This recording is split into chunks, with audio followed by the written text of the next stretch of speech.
नमस्कार, business express में आपका स्वागत है। मैं हूं आपके साथ अंकिता और आइए अब खबरें देखते हैं विस्तार से। अमेरिका की दिग्गज ई कॉमर्स कंपनी अमेजॉन को तगड़ा झटका लगा है। भारतीय प्रतिस्पर्धा आयोग ने रिलायंस इंडस्ट्रीज और फ्यूचर समूह के सौदे को मंजूरी दे दी है। गौरतलब है कि रिलायंस समूह ने अगस्त में फ्यूचर समूह के खुदरा थोक भंडारण और लॉजिस्टिक कारोबार का अधिग्रहण करने के लिए 24,713 करोड़ रुपए का सौदा किया था। अमेजॉन इस सौदे का विरोध कर रही है और सिंगापुर की मध्यस्थता अदालत ने उसके पक्ष में फैसला भी सुनाया था। भारतीय रिजर्व बैंक अगर अपने आंतरिक वर्किंग ग्रुप की सिफारिश को स्वीकार कर लेता है तो गैर बैंकिंग वित्तीय कंपनियों के बैंक बनने का रास्ता आसान हो जाएगा। ऐसी स्थिति में सबसे आगे महिंद्रा एंड महिंद्रा और बजाज फाइनेंस प्रमुख दावेदार होंगी, जबकि पेटीएम जैसे पेमेंट्स बैंक भी स्मॉल फाइनेंस बैंक बन सकते हैं। ऐसा इसलिए होगा क्योंकि यह सभी कॉर्पोरेट घरानों की NBFC है और नियमों का पालन करती हैं। इस वर्किंग ग्रुप की स्थापना 12 जून 2020 को की गई थी। भारतीय रिजर्व बैंक के एक इंटरनल वर्किंग ग्रुप ने शुक्रवार को एक सिफारिश में कहा है कि प्राइवेट बैंकों में प्रमोटर्स की हिस्सेदारी की अधिकतम सीमा को लंबी अवधि में वर्तमान 15% से बढ़ाकर paid up voting equity share capital का 26% किया जा सकता है। समिति ने सभी नॉन प्रमोटर शेयर धारकों के लिए भी बैंक में हिस्सेदारी की अधिकतम सीमा को समान रूप से 15% रखने का सुझाव दिया। पिछले कुछ साल से प्राइवेट बैंक के प्रमोटर्स पर बैंक में अपनी हिस्सेदारी घटाकर 15% करने का दबाव बनाया जाता रहा है। इनमें कोटक महिंद्रा बैंक के प्रमोटर उदय कोटक भी शामिल हैं।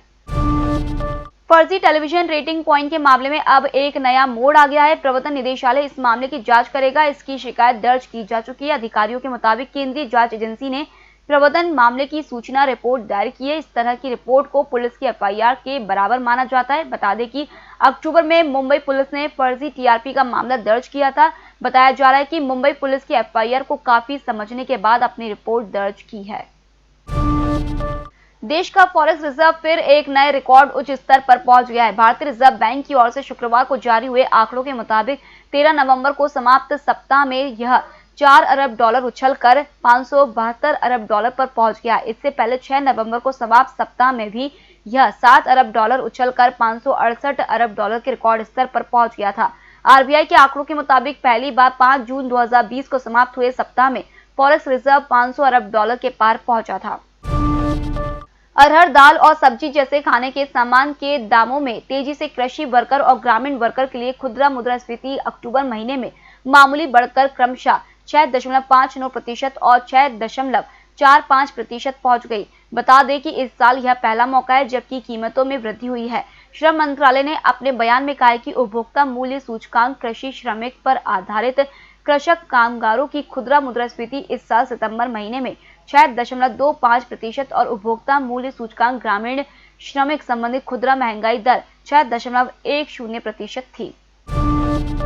फेसबुक की रिपोर्ट के अनुसार इस दौरान भारत में 57,294 यूजर्स व अकाउंट के लिए कुल 35,560 रिक्वेस्ट किए गए। रिपोर्ट के अनुसार 50% मामलों में कुछ डेटा पेश किए गए। वर्ष 2020 के पहले 6 महीनों में उपयोगकर्ताओं के डेटा के लिए वैश्विक स्तर पर सरकारों के अनुरोध 23% बढ़कर 1,73,875 हो गए। पिछले साल यानी 2019 की दूसरी छमाही में ऐसे रिक्वेस्टों की संख्या 1,40,875 थी। रिपोर्ट में कहा गया है कि 2020 की पहली छमाही में सबसे अधिक 61,528 रिक्वेस्ट अमेरिका से आए। ये रिक्वेस्ट 1,06,114 उपयोगकर्ताओं या अकाउंट के लिए किए गए थे और 88% मामलों में कुछ डेटा पेश किए गए। अडानी ग्रीन एनर्जी ने इस साल जून में जिस $6 अरब के सोलर पावर प्रोजेक्ट की घोषणा की थी उससे कस्टमर मिल पाएगा या नहीं, इसकी कोई गारंटी नहीं है।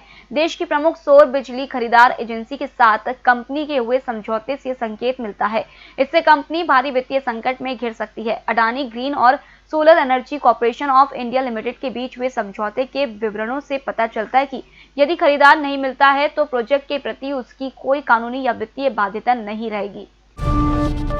यदि आपने असेसमेंट ईयर 2020-21 के लिए इनकम टैक्स रिटर्न दाखिल किया है और अभी तक रिफंड नहीं मिला है तो ऐसे आप अकेले नहीं हैं। कई लोगों को अभी तक इनकम टैक्स रिफंड नहीं मिला है। इनकम टैक्स विभाग ने यह कहा है कि एक टेक्निकल अपग्रेड के कारण रिफंड में देरी हो सकती है। कई टैक्स पेयर्स ने जून-जुलाई में टैक्स रिटर्न दाखिल किया था और उन्हें अभी तक रिफंड नहीं मिला था। ऐसे टैक्स पेयर्स ने ट्विटर पर रिफंड को लेकर आवाज उठाई थी। इसके बाद इनकम टैक्स विभाग ने ट्विटर पर जानकारी दी है।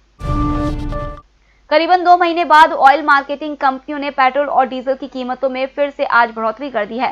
पेट्रोल की कीमत में 17 पैसा प्रति लीटर का इजाफा किया गया है। अब दिल्ली में इसकी कीमत 81 रुपए 23 पैसे प्रति लीटर हो गई है। एक दिन पहले यह 81 रुपए 6 पैसे प्रति लीटर पर थी। Security and exchange board of India ने सुप्रीम कोर्ट में एक याचिका दाखिल की है। अदालत से अपील की है कि वो सहारा ग्रुप के प्रमुख सुब्रत रॉय और उनकी 2 कंपनियों को $8 मिलियन यानी करीब 62,000 करोड़ रुपए जमा करने का आदेश दे। सहारा ग्रुप पर निवेशकों का यह रुपया बकाया है। अगर सुब्रत रॉय पैसा जमा नहीं करवा पाते हैं तो उन्हें कस्टडी में लिया जाए। ऑस्ट्रिया, इटली और भारत में इंटरनेट कंपनियां जैसे फेसबुक आदि के लोकल रेवेन्यू पर टैक्स के मामले में अमेरिका जल्द ही इसकी जांच का रिजल्ट जारी करेगा। इससे विरोधी टैक्स की भावना का रास्ता साफ हो सकेगा। इन 3 देशों को इसलिए निशाने पर लिया गया है क्योंकि इन देशों ने डिजिटल टैक्स की शुरुआत की है। यह तीनों गूगल जैसी कंपनियों पर लोकल रेवेन्यू पर टैक्स लगा रहे हैं। जून में अमेरिका ने भारत सहित 10 देशों के डिजिटल सर्विस टैक्स के खिलाफ जांच शुरू की थी। रेल मंत्रालय को प्राइवेट ट्रेन चलाने के लिए 16 कंपनियों के 102 आवेदन सही मिले हैं। अब इन्हीं आवेदनों को अगले चरण की प्रक्रिया यानी रिक्वेस्ट फॉर प्रपोजल में शामिल किया जाएगा। रेलवे को 12 क्लस्टर में 151 ट्रेनें चलाने के लिए कुल 120 आवेदन मिले थे। मंत्रालय के एक अधिकारी ने यह जानकारी दी है। रेल नेटवर्क पर प्राइवेट ट्रेन के संचालन से करीब 30,000 करोड़ रुपए के निवेश की उम्मीद जताई जा रही है। रेल चलाने के लिए प्राइवेट कंपनियों का चयन 2 स्तरीय प्रक्रिया के जरिए होगा। फिलहाल इस बुलेटिन में इतना ही। आप बने रहिए EMS टीवी के साथ। नमस्कार।